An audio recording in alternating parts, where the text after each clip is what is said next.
चलो आज के लेक्चर में हम सीखेंगे एवरेज वैल्यू ऑफ वोल्टेजेस। ठीक है, किसी भी वोल्टेज का अगर आपको एवरेज वैल्यू कैलकुलेट करना है तो किस तरह से आप एवरेज वैल्यूज का कैलकुलेट कर लोगे। ठीक है कि नहीं। So first of all will write the definition कि क्या है असल में एवरेज वैल्यू। ठीक है, चलिए मैं लिख देता हूँ मीन और average value of voltage. Average value of voltage is that value of DC voltage which sends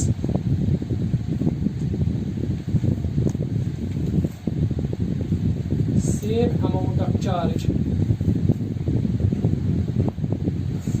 as sent by the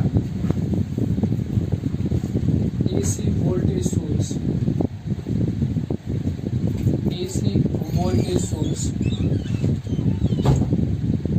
to a circuit in same time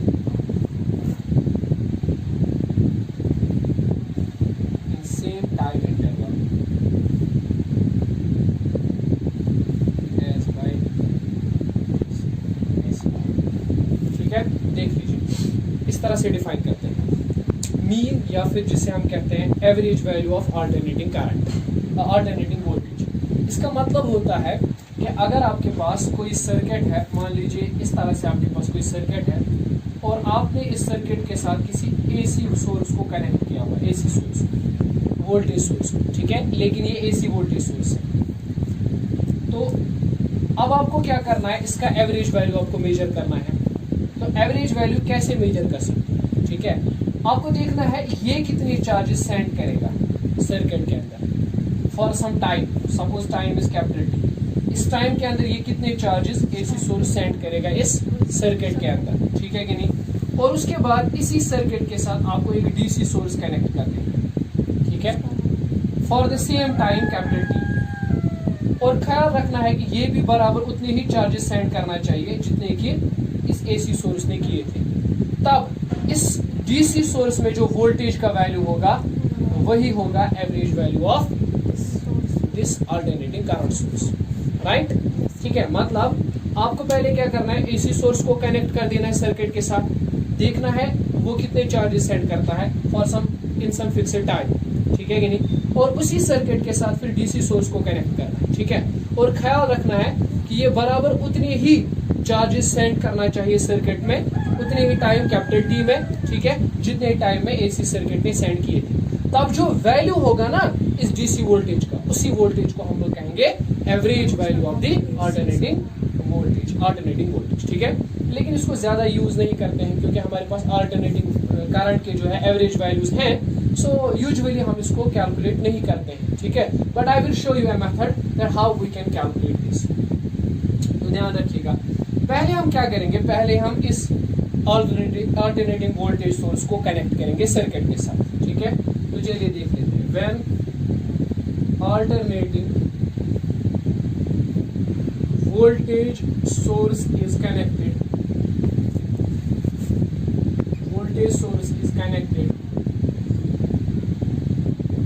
to circuit. शाबाश, जरा बताइए करंट कितनी होगी, करंट प्रोड्यूस्ड इज, बताइए current कितनी होगी। Current जो है that will be I, that is equal to d q by d t. Right, तो I can write it d q is equal to I into D t. This is the amount of charge sent by the alternating source in the time d t. मैं इसको ऐसे लिख सकता हूँ, d t is equal to, can I write it, I जो है ना it's current, so I can write it, देखिए आपने इस तरह से लिखा होगा, I can write it V by R into d, क्योंकि ओम्स लॉ यूज करेंगे, current is nothing but it is voltage to resistance, voltage to resistance. ठीक है, तो जरा बताइए किस तरह से लिखा जा सकता है। अब ये जो वोल्टेज है ना, इट इज अल्टरनेटिंग वोल्टेज। ठीक है, ये अल्टरनेटिंग वोल्टेज है, तो इसके बदले क्या लिख सकते हैं, V not sine omega T divided by R into D T, where omega is the frequency of this alternating source and T is the time। ठीक है, तो जरा बताइए टोटल चार्ज कितने ये सेंड कर सकता है, total charge sent integration of D Q that is equal to integration V not by R sine omega T D T. अब देखिए, अब आप इसमें लिमिट्स पुट करेंगे, टाइम के भी लिमिट्स पुट करेंगे और चार्ज के भी लिमिट्स पुट करेंगे। डिपेंड करता है आपको किस टाइम पीरियड के लिए निकालना है, ठीक है, समझिएगा। अगर इस तरह से आप वोल्टेज सोर्स कंसिडर कर रहे हो लाइक दिस, ये टाइम है 0, this is t/2, this is t। अगर आप पॉजिटिव हाफ साइकिल के लिए कैलकुलेट करना चाहते हो तो टाइम इंटरवल कहां से आएगा, टाइम की लिमिट्स आएंगी फ्रॉम 0 टू t/2। अगर आप नेगेटिव साइकिल के लिए करना चाहते हो t/2 टू कैपिटल T। अगर आप फुल साइकिल के लिए करना चाहते हो 0 to t। Let us perform this calculation for positive cycle, for positive half cycle. चलिए मैं यहाँ पे पॉजिटिव हाफ साइकिल के लिए कैलकुलेट कर रहा हूँ, ठीक है। Late me call it equation 1। Positive half cycle के लिए हम इस चीज को कैलकुलेट करेंगे, मतलब यहाँ पे हम लिमिट्स क्या देंगे, फिर यहाँ से तो क्यों आएगा, इट विल बी क्यों integration of this and it will be V not by R आएगा बाहर, it will be sine of omega T D T and यहाँ पे लिमिट्स आएंगे फ्रॉम 0 टू टाइम t/2। तो Q will be V not by R, right, and this will be sine omega T की आएगी differentiation integration cos omega T divided by omega और साथ में minus, ठीक है, वो माइनस में बाहर लिख रहा हूँ, ठीक है। तो it will B 0 to t/2। तो क्यों आएगा minus V not by R, let us write this omega outside and it will be cos of, right, omega के बदले दे सकते हैं 2 pi by capital t into t under the limits 0 to t/2। Okay, so we can just move ahead with q equivalent to minus v naught by r omega, right। तो limits दे सकते हैं, it will be cos of 2 pi, इस capital T के बदले t/2 दे सकते हैं पहले, 2 pi by capital T into t/2 minus cos of, you can put it, देखिए यहाँ पे आप सीधी सी बात है कि टाइम के बदले आप लोअर लिमिट 0 दोगे तो it will be cos 0, right. तो चार्ज क्या आएगा, चार्ज कितना सेंड होगा, minus V nought by R omega and it will be cos of T and T goes 2 and 2 goes, that will be cos pi. तो cos pi is -1, ठीक है, and minus cos 0 is 1, ठीक है। तो it will be twice V nought by R omega. तो let me call it as equation 1, right. Now current कितनी generate होगी या कितनी वोल्टेज जनरेट होगी थ्रू डीसी सोर्स। अब इसी सर्किट के साथ हमें डीसी सोर्स को भी कनेक्ट करना है, ठीक है। फॉर डीसी सोर्स जरा बताइए, डीसी सोर्स के लिए कितनी हम यहाँ पे वोल्टेज देख सकते हैं। Voltage is nothing but it is current into resistance, ठीक है। Voltage is nothing but it is current is to resistance, ठीक है कि नहीं। तो जरा मुझे बताइए इसके बाद,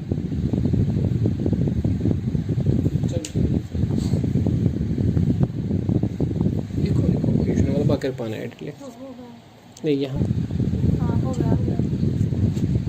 चलो।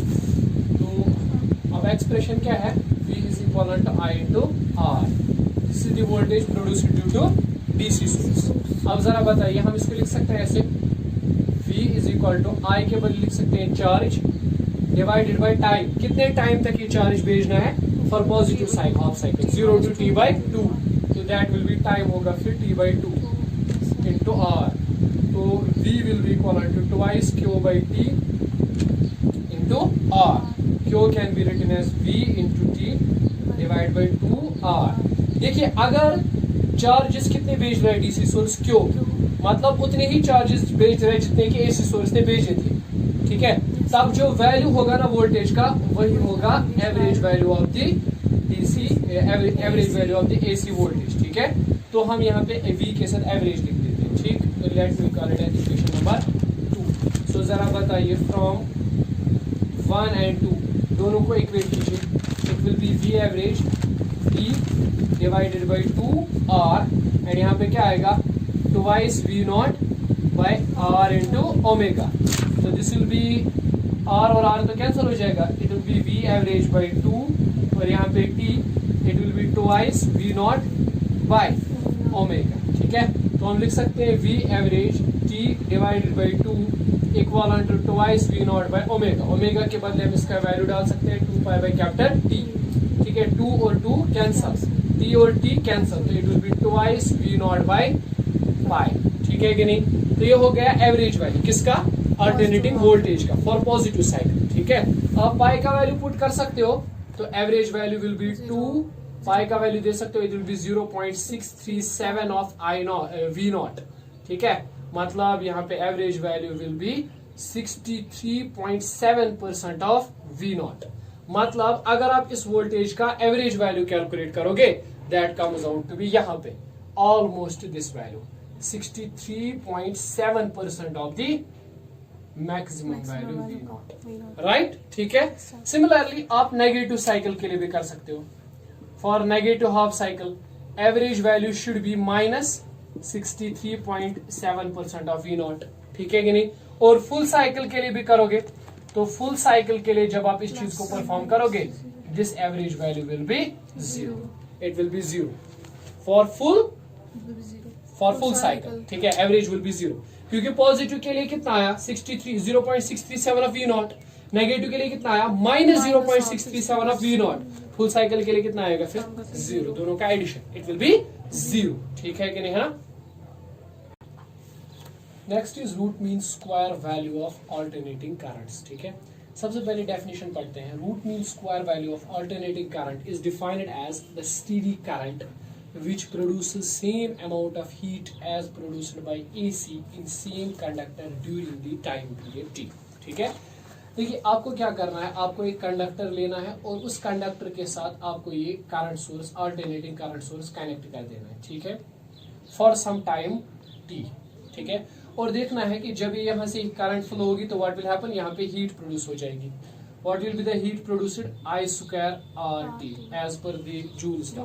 ठीक है, ठीक, फिर क्या करना है, इसी कंडक्टर के साथ, सेम टू सेम कंडक्टर के साथ आपको डीसी सोर्स कनेक्ट करना है।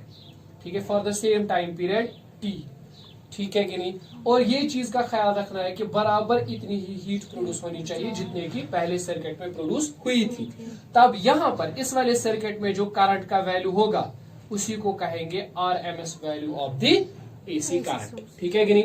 तो इसमें इस तरह से डिफाइंड होता है कि RMS value of the AC current is defined as that value, ये वो वैल्यू होता है किसका, DC करंट का, वो वाला वैल्यू जो उतनी ही हीट प्रोड्यूस करता है जितनी हीट एक AC सोर्स प्रोड्यूस कर सकता था। ठीक है, बराबर उतनी ही टाइम के लिए, जितने टाइम के लिए AC सोर्स लगाया गया था। ठीक है, ठीक उसी सर्किट में जिस सर्किट में AC सोर्स लगा दिया गया था। ठीक है कि नहीं, है ना। ठीक, तो मतलब क्या है कि आपको पहले इस कंडक्टर के साथ AC सोर्स कनेक्ट करना है, फिर देखना है कि वो कितनी हीट प्रोड्यूस करता है। ठीक है, और same amount of heat produce करवाना है बाय यूजिंग DC सोर्स। ठीक है कि नहीं, है ना। तो देखिए इस तरह से हम लिखेंगे, हीट प्रोड्यूस्ड, जरा बताइए, heat produced by AC source, AC current कितनी हीट यहाँ पे प्रोड्यूस कर सकता है, DH, suppose small amount of heat, that is equal to I²R into dt। This is the amount of heat produced in this small interval time dt। तो मैं इसको ऐसे लिख सकता हूँ DH इज, अब इसके बदले आपको पता है I के बदले क्या लिखना है, I0 sin ओमेगा t स्क्वायर R dt।